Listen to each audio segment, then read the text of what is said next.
Hello friends, welcome to SKG learning academy. आज आहे 15 February 2024। आजच्या दिवसाचे जे काही महत्त्वाचे चालू घडामोडीचे क्वेश्चन्स असणार आहेत ते आपण पाहणार आहोत। त्या अगोदर आपल्या चॅनलवर जर पहिल्यांदा आला असाल चॅनलला सबस्क्राईब करा आणि व्हिडिओला लाईक करायला विसरू नका। अशाच प्रकारचे रोजचे रोज चालू घडामोडीचे सेशन आपण घेऊन येत असतो। चला तर आजच्या सेशनला सुरुवात करूया। आजचा पहिला प्रश्न आहे, आंतरराष्ट्रीय न्यायालयाचे अध्यक्ष म्हणून कोणाची नियुक्ती करण्यात आली आहे? प्रश्नाचं योग्य उत्तर होईल ऑप्शन क्रमांक ए, नवाब सलाफ यांची नुकताच आंतरराष्ट्रीय न्यायालयाचे अध्यक्ष म्हणून नियुक्ती करण्यात आलेली आहे। तर लेबनान देशाचे न्यायाधीश आहेत नवाब सलाम आणि यांना आता आंतरराष्ट्रीय न्यायालयाचे अध्यक्ष नियुक्त करण्यात आलेला आहे। त्यांनी अमेरिकेचे न्यायाधीश जॉन ई डोनाग्यू यांचं स्थान ग्रहण केलेलं आहे। तसेच युगांडाच्या न्यायाधीश आहेत जुलिया सेबुटुडे यांना आंतरराष्ट्रीय न्यायालयाच्या उपाध्यक्ष म्हणून निवडलं गेलं आहे। आंतरराष्ट्रीय न्यायालय हे संयुक्त राष्ट्राचे एक महत्त्वाचे न्यायिक अंग आहे। आंतरराष्ट्रीय न्यायालयाची स्थापना झालेली आहे 1945 मध्ये। मुख्यालय आहे हेग, नेदरलँडमध्ये। या आंतरराष्ट्रीय न्यायालयाअंतर्गत सहभागी देश आहेत 193 आणि आता हे नवीन अध्यक्ष बनलेले आहेत नवाब सलाम। पुढचा प्रश्न पाहूया, CBSE बोर्ड कोणत्या देशामध्ये आपले कार्यालय सुरू करणार आहे? प्रश्नाचं योग्य उत्तर होईल ऑप्शन क्रमांक सी, संयुक्त अरब अमिरात। संयुक्त अरब अमिरातमध्ये CBSE बोर्ड आपले कार्यालय सुरू करणार आहे। तर CBSE UAEची राजधानी अबुधाबी या ठिकाणी आपले कार्यालय सुरू करणार आहे। मागच्या महिन्यात IIT दिल्लीच्या अबुधाबी कॅम्पसमध्ये मास्टर्स कोर्स सुरू करण्यात आला आहे। तसेच या अगोदर CBSE दुबईमध्ये देखील आपले कार्यालय सुरू करणार आहे। तर CBSE central board of secondary education भारतातील एक सार्वजनिक आणि प्रायव्हेट शाळांसाठीचे केंद्रीय स्तरावरील हे बोर्ड आहे CBSE। याची स्थापना झालेली आहे 2 जुलै 1929 आणि मुख्यालय आहे नवी दिल्ली या ठिकाणी। पुढचा प्रश्न पाहूया, ICC cricket player of the month जानेवारी 2024 साठी कोणाला निवडलं गेलं आहे? प्रश्नाचं योग्य उत्तर होईल ऑप्शन क्रमांक सी, शामर जोसेफ। वेस्ट इंडिजचा जलद गोलंदाज आहे शामर जोसेफ आणि याला ICC cricketer player of the month जानेवारी 2024 साठी निवडलं गेलेलं आहे। तर वेस्ट इंडिज जलद गोलंदाज शामर जोसेफ 2024 साठी ICC player of the month ठरलेला आहे। प्लेयर ऑफ द मंथ ठरणारा तो वेस्ट इंडिजचा पहिलाच पुरुष खेळाडू ठरलेला आहे। तसेच आयर्लंडची एमी हंटर ही महिला वर्गामध्ये जानेवारी महिन्यासाठी प्लेयर ऑफ द मंथ ठरलेली आहे। पुढचा प्रश्न पाहूया, कोणत्या भारतीय कंपनीने नुकताच 20 लाख करोड रुपये बाजार मूल्य पार केलेलं आहे? प्रश्नाचं योग्य उत्तर होईल ऑप्शन क्रमांक बी, रिलायन्स इंडस्ट्रीज। या कंपनीने 20 लाख करोड रुपयांचं बाजार मूल्य नुकताच पार केलेलं आहे आणि भारतातील ही पहिली कंपनी ठरलेली आहे 20 लाख करोड रुपयांचं मार्केट कॅपिटलायझेशन प्राप्त करणारी। तर 20 लाख करोड रुपयांचे बाजार मूल्य पार करणारी रिलायन्स भारतातील पहिली कंपनी आहे। तसेच जागतिक पातळीवर आघाडीच्या 50 कंपन्यांमध्ये सामील असलेले पेप्सिको, शेल, PLC आणि सिस्को यांसारख्या दिग्गज कंपन्यांना मागे टाकत 49व्या क्रमांकावर रिलायन्स इंडस्ट्रीज आलेली आहे। 20 जुलै 2023 रिलायन्सपासून वेगळे झालेल्या जिओ फायनान्शियल सर्व्हिसेसचा समावेश केला गेला। तर एकूण मार्केट कॅपिटल हे 21.73 लाख करोड रुपये इतके झालेलं आहे। सध्या जगामध्ये मायक्रोसॉफ्ट ही सर्वात जास्त मूल्य असलेली कंपनी आहे। हिचे बाजार मूल्य 3.08 लाख करोड रुपये इतके आहे। त्यानंतर ॲपल ही कंपनी 2.89 लाख करोड रुपयांच्या बाजार मूल्यांसह दुसऱ्या स्थानावर आहे।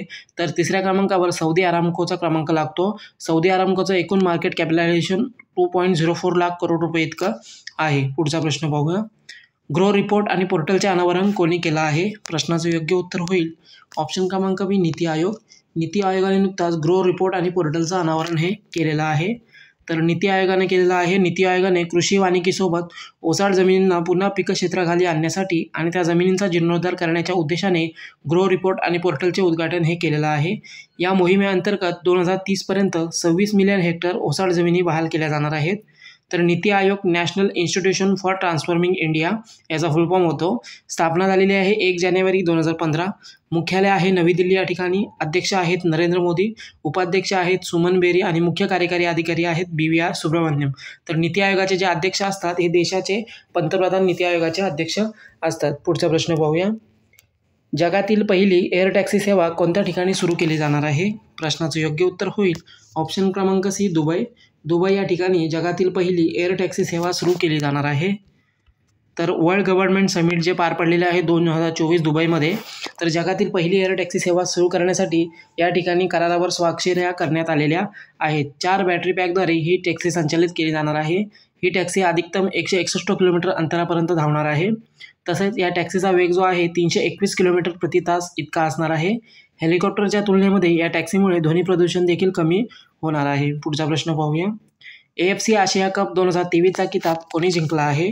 प्रश्नाचं योग्य उत्तर होईल ऑप्शन क्रमांक बी, कतार। कतार या देशाने AFC आशियाई कप 2023चा किताब हा जिंकलेला आहे. तर AFC आशियाई कप 2023चे आयोजन 12 जानेवारी ते 10 फेब्रुवारी 2024पर्यंत करण्यात आलेलं होतं आणि या स्पर्धेमध्ये 24 संघांनी सहभाग घेतलेला होता. कतारने दुसऱ्यांदा हा किताब जिंकलेला आहे. तर या स्पर्धेमध्ये जॉर्डन हा उपविजेता ठरलेला आहे. तर इराण तिसऱ्या आणि दक्षिण कोरिया चौथ्या स्थानावर राहिलेला आहे. AFC आशिया कपचे पहिले संस्करण 1956 मध्ये खेळवलं गेलं होतं. तर AFCचा फुल फॉर्म काय होतो तर एशियन फुटबॉल कॉन्फेडरेशन. याची स्थापना झालेली आहे 7 मे 1954. मुख्यालय आहे क्वालालंपूर मलेशिया या ठिकाणी आणि या AFCचे महासचिव आहेत विन्सर जॉन.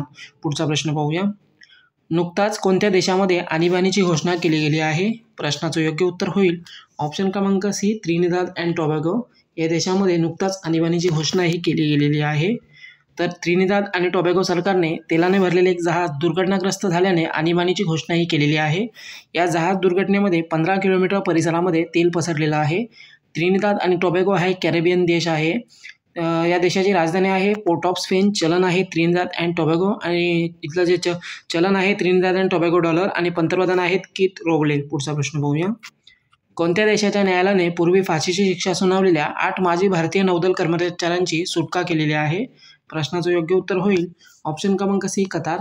कतार या देशाने पूर्वी फाशीची शिक्षा सुनावलेल्या 8 माजी भारतीय नौदल कर्मचाऱ्यांची नुकताच सुटका ही केलेली आहे. तर कतार न्यायालयाने 8 माजी भारतीय नौदल कर्मचाऱ्यांना मृत्यूदंडाची शिक्षा सुनावलेली होती आणि आता न्यायालयाने त्यांची सुटका केलेली आहे.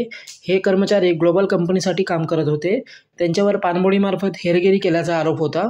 ऑक्टोबर 2022मध्ये त्यांना कतारमध्ये तुरुंगात टाकण्यात आले होते आणि कतार न्यायालयाने त्यांना फाशीची शिक्षा सुनावलेली होती. कतार आणि भारत यांच्यातील राजनैतिक चर्चेनंतर 2023मध्ये यांची फाशीची शिक्षा कमी करून तुरुंगवास देण्यात आला होता आणि आता यांची सुटकाही करण्यात आलेली आहे. पुढचा प्रश्न पाहूया. नुकताच दादासाहेब फाळके पुरस्काराची रक्कम वाढवून किती करण्यात आली आहे? प्रश्नाचं योग्य उत्तर होईल ऑप्शन क्रमांक C 15 लाख रुपये. दादासाहेब फाळके चित्रपटसृष्टीमधील एक प्रसिद्ध पुरस्कार आहे आणि या पुरस्काराची जी रक्कम आहे वाढवण्यात आलेली आहे 10 लाख रुपयावरून ही 15 लाख रुपयापर्यंत ही रक्कम करण्यात आलेली आहे. चित्रपटसृष्टीमध्ये दिला जाणारा दादासाहेब फाळके पुरस्कार रोख रक्कम 10 लाख रुपयांवरून 15 लाख रुपये इतकी करण्यात आलेली आहे.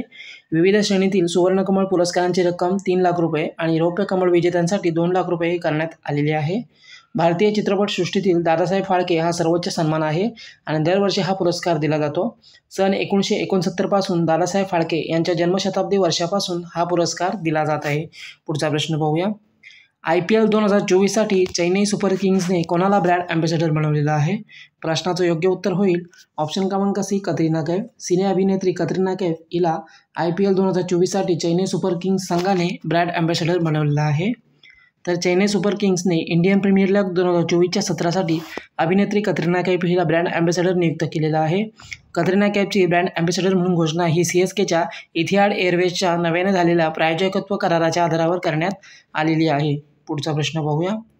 नुकताच उषा किरण खान यांचं निधन झालं आहे. ते कोणत्या क्षेत्राशी संबंधित होत्या? प्रश्नाचं योग्य उत्तर होईल ऑप्शन क्रमांक C साहित्यकार. त्या एक साहित्यकार होत्या उषा किरण खान आणि यांचं नुकतंच निधन हे झालेलं आहे. तर प्रसिद्ध साहित्यकार उषा किरण खान वयाच्या 78व्या वर्षी यांचं निधन झालेलं आहे. त्यांना 2015मध्ये पद्मश्री पुरस्काराने देखील सन्मानित करण्यात आलं होतं. त्याचप्रमाणे त्यांना साहित्य अकादमी पुरस्कार, महादेवी वर्मा पुरस्कार, दिनकर राष्ट्रीय पुरस्कार आणि भारत भारती यासारखे प्रतिष्ठित पुरस्कार देखील प्राप्त झालेले आहेत. त्यांनी हिंदी आणि मैथिली या भाषांमध्ये साहित्य रचना केलेल्या आहेत. तर हे होते आजच्या दिवसाचे काही महत्त्वाचे चालू घडामोडीचे क्वेश्चन्स. सेशन कसा वाटला कमेंटद्वारे कळवा. चॅनलला सबस्क्राईब करा आणि व्हिडिओला लाईक करायला विसरू नका. धन्यवाद.